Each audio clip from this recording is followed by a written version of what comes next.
Good evening, YouTube. This is Will back again for some more tarot cards. I drew these cards for my friend Amy, who's opening a new business. It's like an esoteric, holistic health shop. It sounds really cool. This is in the Michigan area. I'm not sure exactly where this is, but it sounds like a pretty sweet idea, and I'm really excited and happy for her. She asked me to draw cards on the prosperity of her business. I haven't done any tarot videos at least in a little bit here. Well, about a week. Yeah, about a week. I drew one for another friend not too long ago. But I decided to use my favorite deck, which is the Oliver Hibbert Tarot deck. Amazing artist. I love the imagery on this deck. So let's see what we got in store here. We have the Seven of Pentacles reversed. We have the Queen of Pentacles. We got the Death card. We got the King of Cups. And we've got the Magician. So, Amy, this is a pretty solid reading here. I don't think this is, I don't see bad news here. I see right now with the Seven of Pentacles reversed, I see you as nurturing like a new financial endeavor, and you're starting a new business, and I see you being a little bit confused on how to get going. You're looking at it and you can see things coming together, but you're a bit of a perfectionist and they're not quite coming together exactly how you planned, and you're trying to accept that.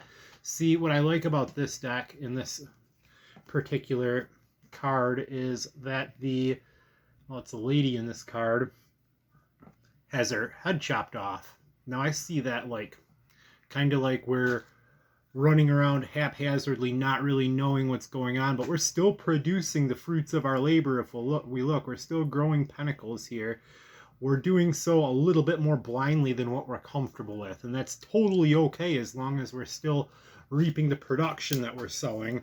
And it looks like you are. Things are really starting to come together for you, and you're happy about that. Now over here, I see this being an idea that you've nurtured for some time. This has been your baby. This has been a dream of yours for a while, and you've studied and researched not only esoterica but business as well, trying to put this into fruition here. And I see you being fairly confident in some areas, but as represented by the other card, not so confident in others. I see you knowing the knowledge that you're presenting quite well. The whole spirituality aspect and the esoteric aspect and all the products and classes that you're offering, you have a strong mastery over that. And this is something that you're proud of and something that you've nurtured and something that it's your baby. However, the business aspect is the scary part for you, and that's where you feel blind. Now, I see you, to put this business into fruition, you've had to leave some things behind you. This is kind of a new beginning for you, and a new beginning can be scary. And I do see it as being scary. It's like a chapter of your life is closing and you're starting a new one. But as we know, the Death card isn't necessarily a bad card. I see it as a good card. Even when the cards are reversed, I see it as a good thing. I see it as a good thing that's coming, but it's just a little bit more difficult to actually get there and make happen. So I wouldn't be too frightened by the imagery on the Death card, because I see this as a fresh start for you. It's a new chance. It's a great opportunity. Now, some potential outcomes here. I see, if nothing else, you being very happy with your work. I see this bringing you a sense of fulfillment, and also not only a sense of fulfillment and happiness, but also a sense of mastery, because you feel like you finally accomplished a major goal, like a major life stepping stone, and this is a sense of mastery. You started your own business. I'm not sure if this is something that you've ever done before, but you're the king of the castle in these circumstances, and you're in complete control. And I think that well, maybe not the control aspect that makes you happy, but the accomplishment aspect, and that's really something to be proud of. Another potential outcome, I drew the Magician. And how would I read this in these circumstances?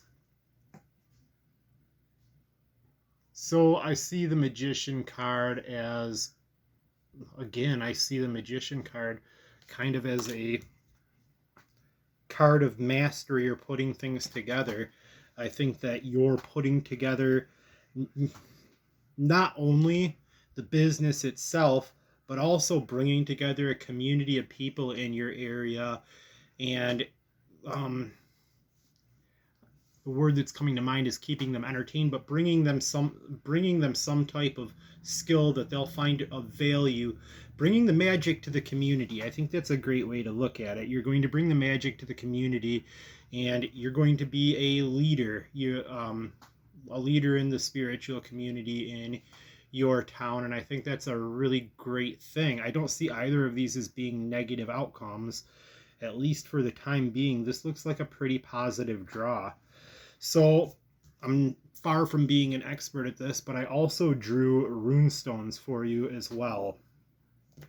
The first stone I drew was Ansus.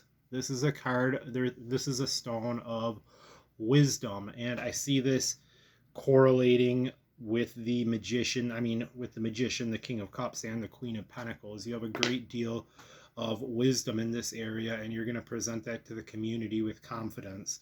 The next stone I drew was Wunyo, and I see this is a card of happiness and joy, just like the King of Cups. I see this business endeavor bringing you, if nothing else, this is going to bring you a great deal of happiness and a great sense of fulfillment, and I think that should be accomplishment enough for you. I also drew Thurisaz. Thurisaz is my favorite rune. It is a stone of protection. And the way that I like to look at this and how I apply this in my practice, both spiritually and in my actual job as well, is Thurisaz is a stone of protection. And if you look, I decorate my candle with the Thurisaz rune as well to kind of bring me, it's boundaries. Thurisaz to me means boundaries. It's setting up a clean line between you and the people that you're looking for or you're working for. And I think this might almost be a warning, because I did draw this one in the reverse position. This is something that you have to look out for, to not be taken advantage of, and to, be kind to the community that you're working for and give it 100%, but be careful not to be taken advantage of, because I know firsthand that working in the tarot, I suppose I could consider myself a professional. Maybe not. No, nobody's a professional, but I've done the tarot thing for a while, and having boundaries with your clientele is really, really, really important, because if you allow them to, they'll be back for reading after reading after reading. And I understand that everybody needs help sometimes, but they need to take the information that you're applying and the tools that you're presenting to them and use them independently, and not be so dependent on you for help. So it's awesome for you to set up clear-cut boundaries with the clientele that you're serving. And keep in mind that they are the people that you're serving are some of the most, it's a very, very delicate population, and they're coming to you for help, and you're in a position of power, and this is something to be respected as well. So the final rune that I drew was the blank rune. Now the blank rune means it's kind of an open-ended rune. This is the rune of destiny. I think that there's no certain outcome on how this story is going to turn out for you. I do see it bringing you a great deal of happiness and an increased degree of mastery at your craft, not only the craft of business, but the craft of esoterica as well. And the outcome is completely uncertain. It's left up to the gods for the time being, and I think that that's something that we're just going to have to come to terms with. You're taking a great chance right now, and that's awesome. That's a beautiful thing, and I wish you the best of luck on your endeavor. Thank you very much for watching, and you have an awesome evening.